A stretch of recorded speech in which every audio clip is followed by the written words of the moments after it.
Approximately 3 years and 110 chapters ago, we were treated to One Piece chapter 957 titled Ultimate. And let me tell you, this chapter was indeed ultimate. When you're reading these series on a week-to-week basis, I think it's very easy to forget how hype and how monumental a lot of these chapters have been. It's just one of those things that's bound to happen, especially when you're reading a story like One Piece on a week-to-week basis. There's a lot that you either forget or even take for granted in the vacuum because the story is constantly evolving, new things are constantly happening, so those past events are almost tossed to the wayside in a way until we inevitably revisit them one day, which is exactly what we're doing today for One Piece chapter 957, man. This chapter, we're gonna get all into it. If you weren't there in real time to experience it,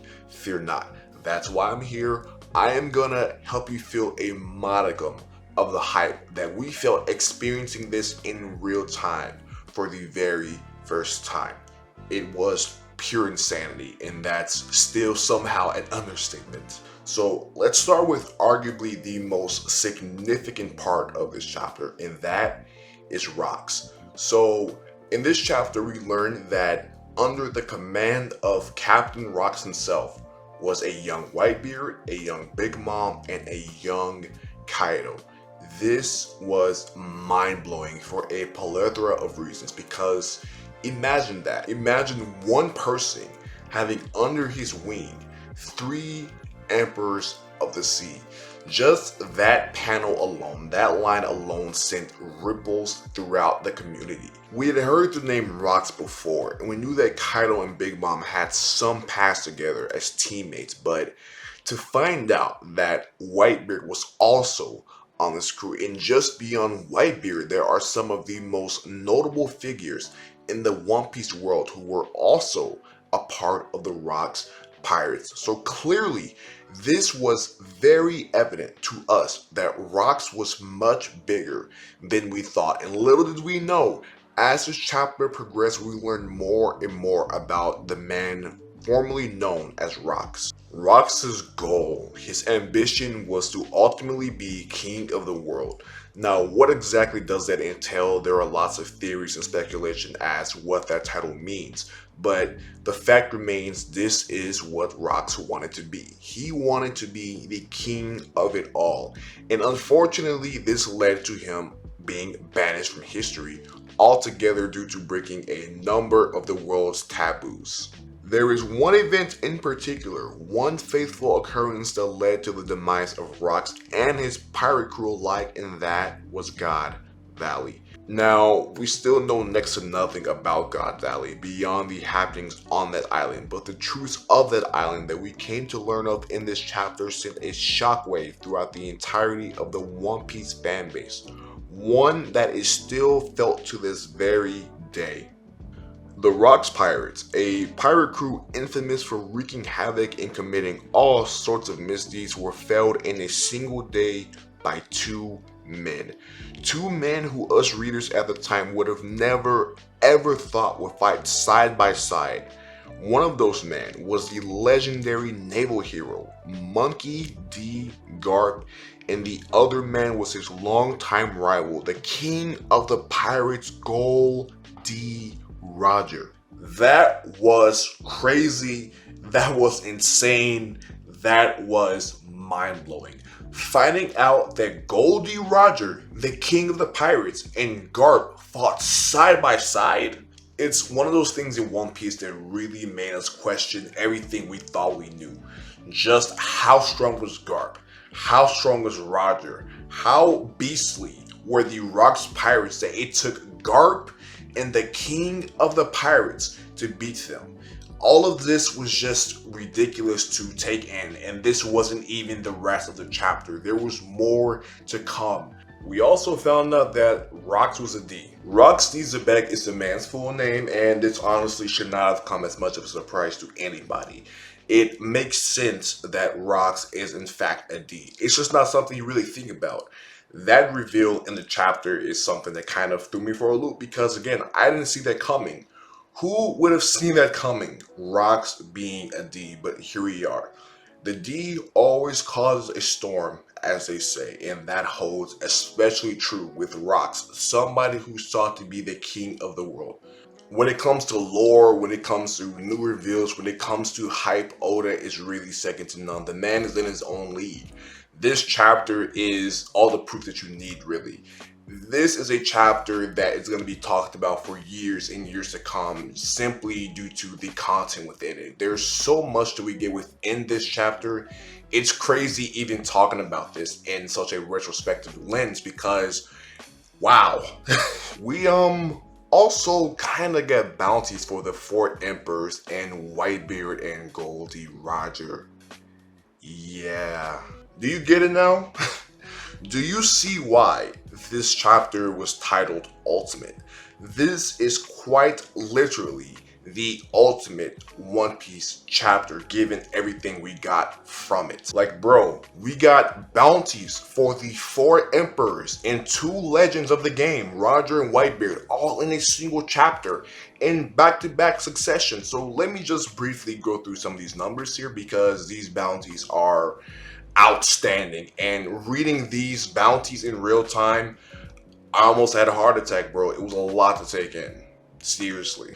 So coming in with the lowest bounty of all the Four Emperors, we have the man himself, the man who never sleeps, the man who never rests, the man who is about his grind all day, the man, the myth, the legend, the Commodore of the Blackbeard Pirates, Marshall D. Teach, with a bounty of 2,247,600,000 berries. Man, I'll tell you what, it's wild that a bounty well over 200 billion will be the lowest of all the Four Emperors, and actually the lowest of all the bounties that we got in this chapter.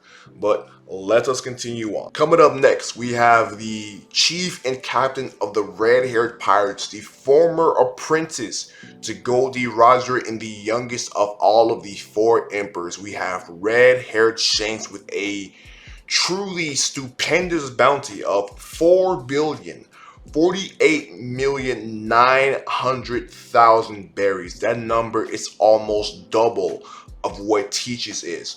What the hell has Shanks been getting into to where he gets a bounty of 4 billion plus? One thing that's really funny about these bounty reveals is that each bounty we got minus Teach is temporarily the highest known bounty in the series until the next one comes, and then the next one comes, and then the next one comes.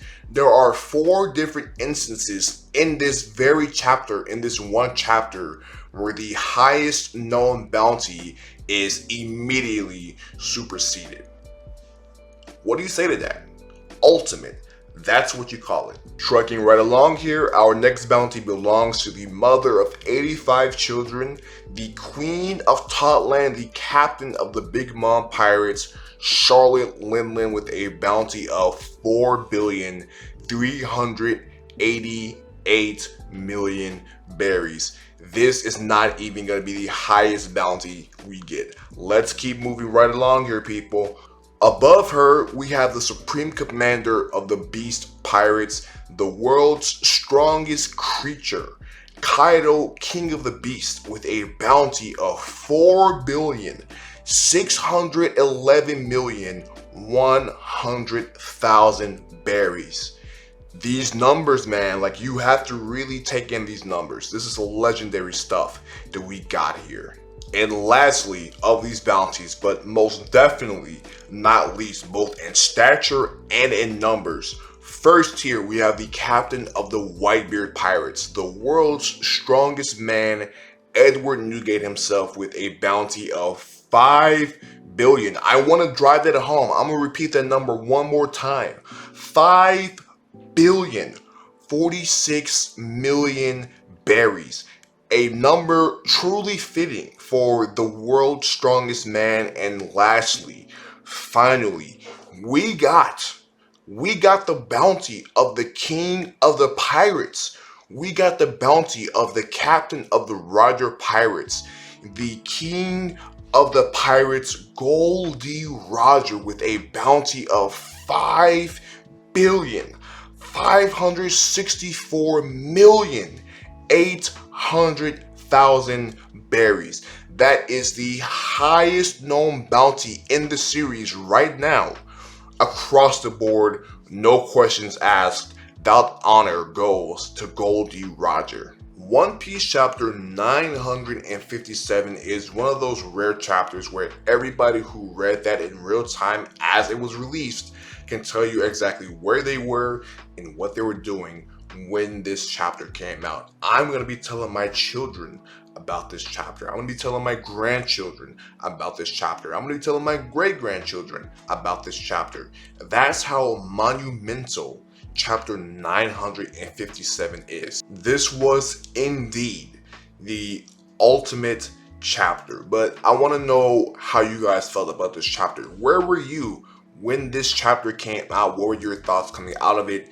Let me know about all of your personal experiences and thoughts with chapter 957 down in the comments below. And before you go, I heard the like button was saying some very disparaging things about your mother, about your girl, really nasty things. So I think you should hit that like button before you go for your sake. And if you're not subscribed to the channel already, you make sure you do that, because believe me when I say you are not going to want to miss any of my content coming forward. You guys be easy and enjoy the rest of your day, and I will catch you good people on the flip side, man. Stay gold.